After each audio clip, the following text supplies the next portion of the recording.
I perhaps should have brought some notes, but what I have to say is not too long.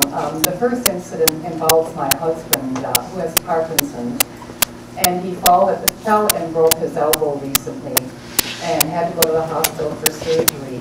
Now, a couple of years ago, about 3 years ago, he went in and had hernia surgery at the Niagara Falls Hospital. And we have nothing but wonderful things to say about the care he received there from the nurses. And everybody there was wonderful. This last time when we went in for his operation on his elbow, we knew right away. We had to report into emergency, and we were at the triage desk. And the nurse there seemed very rattled and upset, and she was dropping her pen. And Bob tried to joke with her and said something, you're having a bad day today. And she said, yes, I am. She said, 2 of my good friends, nurse friends here, were let go today. No notice, no anything. She said they reported for work and they were told to clear out their lockers, that their services would no longer be needed. And then she said, and then they came in and they asked me if I would work overtime tonight. And she said, there's no way I will work overtime. She said, I'll do my job while I'm here. But she said the morale here is just beyond words. She said, everybody is afraid when I come in tomorrow, will I be told that I no longer have my job.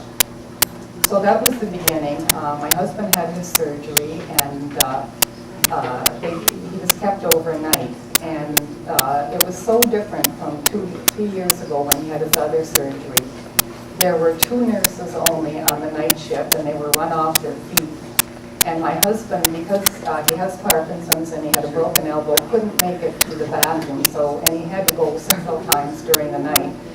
And the nurse came in, and the last time she helped him to the bathroom, she was kind of angry and said, are you sure you really have to go? And he did. Anyway, she came back about 15 minutes later and apologized to him. And she said, I'm sorry. She said, I'm just at my wit's end. She said, we've been run off our feet, and I took it out on you, and I apologize. She said, you have to go to the bathroom. You need anything, ring for me, and I'll be right here.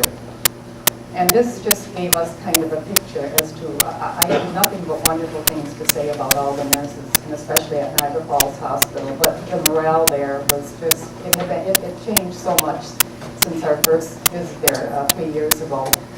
The other story is about my mother. I have a 93-year-old mother, and they thought she was having a stroke, and an ambulance was called, and she was also taken to the Niagara Falls Hospital.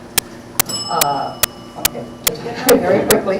My siblings and I went down to see her, and she was there for 8 hours.